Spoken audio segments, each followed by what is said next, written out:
Vamos a hablar esta noche, toda la noche, incluso durante el modestísimo radiocine que hemos preparado para ustedes, del dolor físico, del dolor. Uno de los personajes más simpáticos del radiocine es precisamente un dentista. Ese es un hombre que trafica con el dolor, en cuya profesión está instalado el dolor como una amenaza, como una posibilidad, y la fuerte posibilidad de que a uno le duela es lo que le produce una cierta alegría cuando esto no ocurre. Claro. O sea, el dentista instala primero la suposición de que cualquier trabajo dental va a doler muchísimo. Sí. Y después especula con otra posibilidad, la de que este dolor no se produzca finalmente. De la interacción de estos dos conceptos, la posibilidad del dolor y la ausencia de él, surge el prestigio del dentista. Iba a decir el prestigio dental, pero me pareció demasiado. Sí. Hoy hablaremos del dolor físico, casi como en una reseña histórica. Podría decirse, tomando para el caso a los relatos bíblicos, que nuestra existencia comenzó marcada por el dolor. Recuérdese que en la historia bíblica el castigo divino contra Eva fue la condena a sufrir dolores en el parto. La condena del hombre estaba más relacionada con el trabajo. Debía ganarse el pan con el sudor de su frente. Para la filosofía clásica, el dolor no ocupaba un lugar relevante, casi no motivó la reflexión de los pensadores y se definía por Platón y Aristóteles como una ausencia de placer. Esto es una definición indigente. Es curioso, a mí me parece que al revés, el arte, algún día hablaremos de esto y ya hemos hablado por otra parte, el arte suele presentar la felicidad muchas veces como ausencia de dolor. Es decir, es más frecuente la felicidad presentada como ausencia de dolor que el dolor presentado como ausencia de felicidad. De todos modos, estos pensadores, me refiero a Platón y Aristóteles, formaban parte de la aristocracia ciudadana y para ellos el dolor físico estaba ligado a la pobreza y a la marginación. La exposición de la sensación dolorosa estaba destinada a esos grupos. El aristócrata relacionaba la virtud con el placer y con el dolor. El gesto extremo del dolor hacía del cuerpo humano un cuerpo bestial. Y los griegos particularmente tenían horror al momento cúlmine del dolor. Hay un libro de Nietzsche sobre este asunto, ¿no? En donde él dice que ni aún aquellas estatuas que representan el colmo del dolor humano, digamos, Piritó, Niobe, que le han matado a los hijos, Medea, que acaba de matar al hijo, bueno, nunca hay una representación morbosa del dolor en los griegos. Más bien es como si se hubieran detenido un momento antes, en el momento en que Medea duda, en el momento en que Piritó empieza a desesperarse, pero sin alcanzar la deformación del dolor. Distinto a los pensadores griegos, lo tenemos a Marco Aurelio, que era nada menos que emperador romano, pero estoico. Un emperador estoico es casi una contradicción en el adjetivo. Recomendaba Marco Aurelio algo parecido, diferente pero vecino, es sumirse en el dolor y dominarlo. Para luego, decía él, liberarse de las necesidades del cuerpo que esclavizaban al hombre. Esta es una idea también muy clásica. La idea del vicio, la idea del mal como esclavizante. Los antiguos tenían esa extraordinaria idea, por otra parte, idea que yo comparto, del vicio. El vicio era malo no tanto por contravenir una preceptiva, sino porque esclavizaba. El hombre vicioso es un hombre que no es dueño de sí. Bien, Marco Aurelio creía que también había que dominar el dolor, ¿no? Marco Aurelio siguió los preceptos de Epícteto, que era un esclavo estoico, y vivió entregado naturalmente a dolorosas incomodidades. Imagínense un tipo que piensa en sentir dolor para luego dominarlo, es un señor que suele sentirse incómodo. Pero se hace como que no. Digo yo, con esta jerga que se usaba. Bajo la influencia del cristianismo, el dolor adquirió otras características. ayudaba a expiar los pecados. Esta es una idea cristiana. La idea del dolor como redentor. El dolor... No, le digo, discúlpeme, sí, pero se le ha movido esto y va a quedar fulero en la televisión. ¿Sí? Voy a quedar... Espérese un cachito, vamos a arreglarlo. Ahí está lindo, mire. Sí. Un momento, me voy a escupir incluso un poco. La seca. ¿Dónde está la cámara? A ver. Ahí está. Ahí está. Sos un matador, Dolina. Le agradezco mucho porque eso... Perdóneme que lo haya interrumpido, pero es un gesto amistoso. Me parece un gesto amistoso el cuidar al amigo que, por ejemplo, tiene la camisa fuera del pantalón. A ver. U otros accidentes de la indumentaria, algunos de ellos directamente fatales. Accidentes producidos los cuales uno ya... no puede regresar a ese lugar. No puede regresar a ninguna parte y le sucede algo así como una especie de muerte civil. Pierde credibilidad el hombre. Pues bien, decíamos, en momentos de abrocharme yo allí donde les dije, que durante el cristianismo el dolor adquiere la característica de servir para expiar pecados. San Agustín decía que todo dolor tiene un sentido en virtud de la vida eterna. La figura de Cristo en la cruz, imagínense, desempeña un papel clave. Al emular la acción de Cristo, el dolor podía eludirse o podía soportarse. En el paraíso, según el cristianismo, el dolor no tiene lugar. Y Ambroise Paré, que era el médico de Enrique II de Francia, ¿se acuerdan de Enrique II, el hijo de Francisco I, aquel pobre que murió en un torneo, se le metió una lanza en el yelmo? Enrique II, mejor dicho, el médico, Ambroise Paré, decía que el mejor antídoto contra el dolor era la conversión al cristianismo. Y es maravilloso viniendo de un médico, ¿no? Seguramente irían a verlo. Sí, ¿para qué estudié? Si el doctor me dio aquí, se convierta, sí, hombre de poca fe. Dolor y castigo, enfermedad y pecado estaban muy ligados en la Edad Media. Un caso típico fue la lepra. Más que un enfermo doliente, el leproso era considerado un pecador, y su alivio solo dependía de la misericordia divina y de la fe. Y recuerden ustedes los movimientos de flagelantes que se volvieron comunes, ¿no? Comunidades de carácter penitencial que caminaban enmascarados, con la espalda descubierta, y se surtían con látigos hasta que la carne les sangraba. En el siglo XVIII, el dominio religioso del dolor se bate en retirada. Aparece naturalmente el espíritu racionalista, iba a decir nacionalista, qué cosa. El siglo de las luces, y el dolor empezó a asociarse con las fibras vivas del organismo, y comenzó la estricta observación anatómica. Y más allá de la exposición del dolor como un gesto virtuoso, o la mesura, digamos, ante sus embates, la lucha del hombre contra el dolor físico es antiquísima. Cada sociedad dio cuenta de ciertos artificios para suprimirlo. En cuanto al parto, por ejemplo, en la Magna Grecia, se provocaban escenas para distraer a la parturienta. Es una radiocine, digamos. Se llamaba cantores y músicos, y hasta se representaban pequeñas, historias cómicas para ayudar a pasar el trance. El sabio y amigo de este programa, Apolonio de Tiana, recomendaba introducir un animal vivo en el lugar donde había de ocurrir el parto, quiero decir en la pieza, ¿no? Para que corriera y diera saltos alrededor de la mujer. Hay que decir que las primeras aplicaciones no fueron muy fructíferas.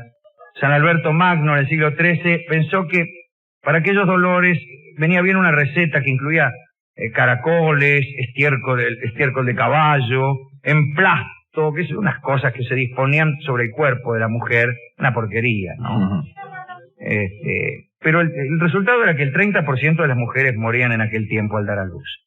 Se usaban también durante las operaciones algunos amuletos, brazaletes, anillos, piedras. Los sumerios, los chinos, los egipcios, los hindúes conocieron la mandrágora, y ustedes también, naturalmente, aquella planta de la cual decía la superstición que emitía un cierto grito al ser arrancada, y que los que oían ese lamento perdían la razón o se morían.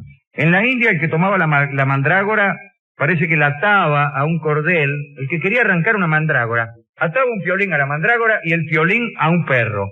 y entonces el que la sacaba era un perro, porque corría la bolilla de que el que arrancaba una mandrágora se moría. Las virtudes se utilizaron incluso en Europa para adormecer a los pacientes antes de las operaciones. Shakespeare la cita en Otelo, dice Iago: ni amapola ni mandrágora, ni todos los somníferos del mundo te devolverán el dulce sueño que ayer tenías. Quien utilizó en proporciones enormes los específicos provenientes de la amapola para evitar dolores fue la mujer de Napoleón, Josefina, que parece que tenían, disculpen ustedes, no tenía todos los dientes podridos. Fue perdiendo la dentadura como la va perdiendo uno, de a poco, salvo que uno tenga alguna infección, como me ha sucedido a mí. Una piña. Para ocultar esta falta de comedores, empezó a usar pañuelos y abanicos. Y aparte de esos trucos, y como padecía mucho, le dolía mucho todo, tomaba opio, y se dormía Josefina en los teatros, en las ceremonias, solo porque los dolores eran terribles. Hoy en día, en que cualquier pequeño dolor nos produce una enorme incomodidad, casi no podemos concebir la asociación directa de cualquier mínima enfermedad con un dolor espantoso. En aquel tiempo, mejor dicho, no en aquel tiempo, hablaré del hipnotismo, ¿no? También fue usado, las sangrías producían agotamiento, y entonces el enfermo estaba en condiciones de no sentir el dolor que se le iba a causar. El vino parece que ayudaba a evitar padecimientos, muchos cirujanos y barberos contaban con muchas botellas de vino para incluso festejar. Un médico famoso, el inglés Astley Paston Cooper, insistía en que los pacientes se tumbaran borrachos en la mesa de operaciones, y en tal estado intervino el mismísimo rey Jorge IV de Inglaterra. Lo puso en curda y lo operó de un ateroma en el marote. El rey estaba tan borracho que entró a la sala riendo a carcajadas, y cuando vio los instrumentos del médico condenó a él y a todos los ayudantes a muerte. Soy el Reinaldo, no soy el Reinaldo, cariño, ¿qué hacemos? Y acto seguido se cayó de boca al piso el rey. Más tarde, luego de la operación que fue exitosa, le dieron a Cooper el título de barón. Parece que no lo mataron. La solución de emborrachar al paciente para evitarle el dolor era la más agradable. La más peligrosa era quizá asfixiarlo. En el siglo XV y XVI se había llegado a la conclusión de que el hombre se hacía insensible si se le comprimía el cuello para dificultar el paso de sangre al cerebro. Y en esta forma, el mismo médico citado antes, Ambroise Paré, lo operó al rey Enrique II cuando tuvo este asunto de la lanza en el ojo. Le apretó el coco, igual el tipo se murió, ¿no? Por ahí por culpa del médico. Claro. A principios del siglo XIX, y hablaremos del personaje central de esta charla, un dentista americano, Horace Wells, un dentista americano, parece el nombre de un libro, debe ser el nombre de un libro, Horace Wells, un dentista americano, pues comenzó a estudiar un camino distinto para suprimir el dolor, la aplicación de anestésicos producidos en laboratorio. La cosa fue así. El óxido nitroso era un gas que ya había sido estudiado por Humphrey Davy en el año 1800. Se conocían sus propiedades turbadoras de la serenidad. Se lo llamaba el gas hilarante, porque inducía cierta alteración. A la gente le daba por reírse hasta el agotamiento, vamos.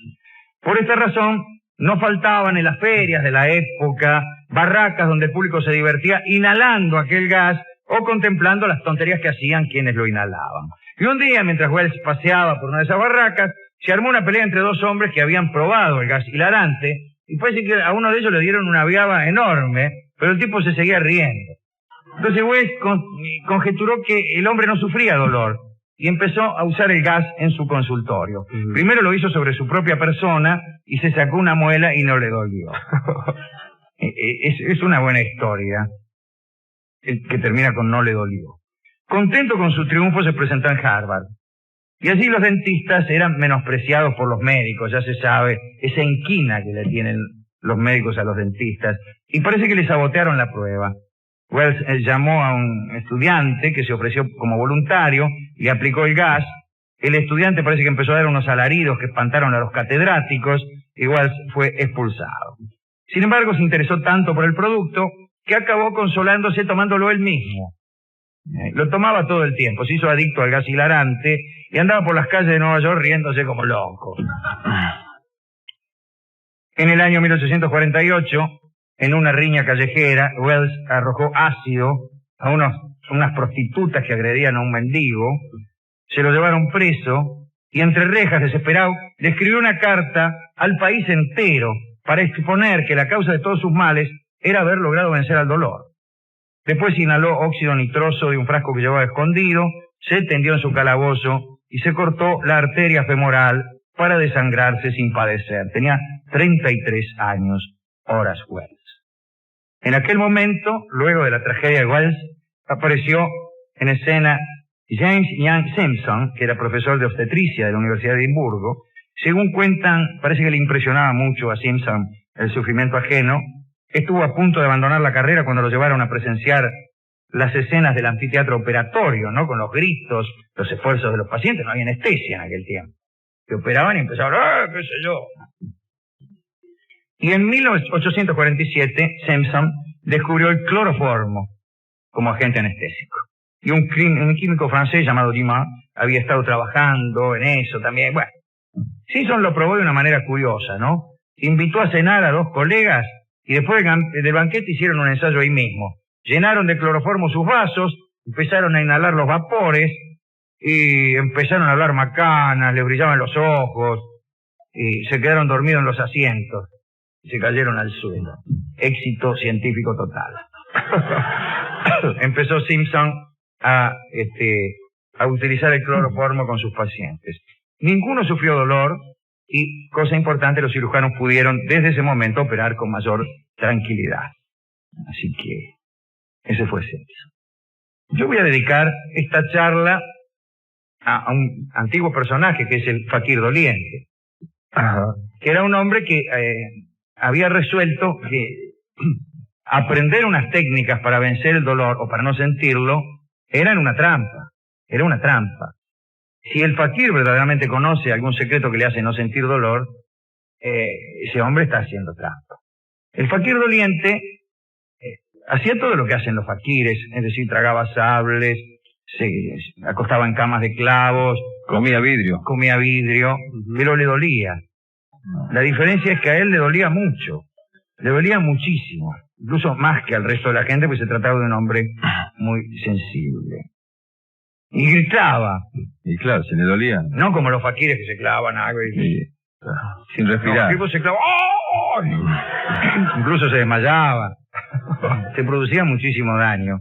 Y el número, si bien era un fracaso desde el punto de vista del espectáculo, yo creo que desde el punto de vista ético es intachable.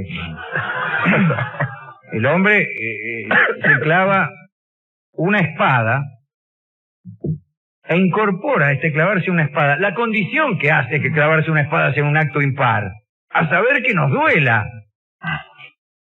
¿Cuál es la condición para que arrojarse desde un 10º piso sea un acto o demencial o extravagante o extraño? Bueno, que te duele y que te matás. Si se arroja del 10º piso, digamos, con una soga, que lo sostiene y lo deposita, entonces ya no tiene gracia. Sí, claro. Entonces, usted se clava un sable, después de haber aprendido cómo hacer que no le duela, qué piola que sos. Así cualquiera es guapo. Así cualquiera es guapo. Como Superman. Claro. De manera entonces que nuestra dedicatoria de hoy es principalmente al fakir doliente y a todas las personas que sufren en esta vida, incluso más que los otros. Yo creo adivinar que aquellas personas que sufren demasiado dolor, y me refiero aquí también, si ustedes quieren, a una metáfora tan cara a los poetas de 5 pesos que consiste en empezar a hablar del dolor de muela y terminar hablando del dolor del alma. Digo, creo que aquellas personas que sienten mucho dolor del alma y del cuerpo es porque tienen la piel tan fina que también les permite sentir mucho placer. Las personas insensibles al pellizcón lo son también a la caricia. Y si el dolor es precio de los placeres, me parece que haríamos bien en pagar la entrada.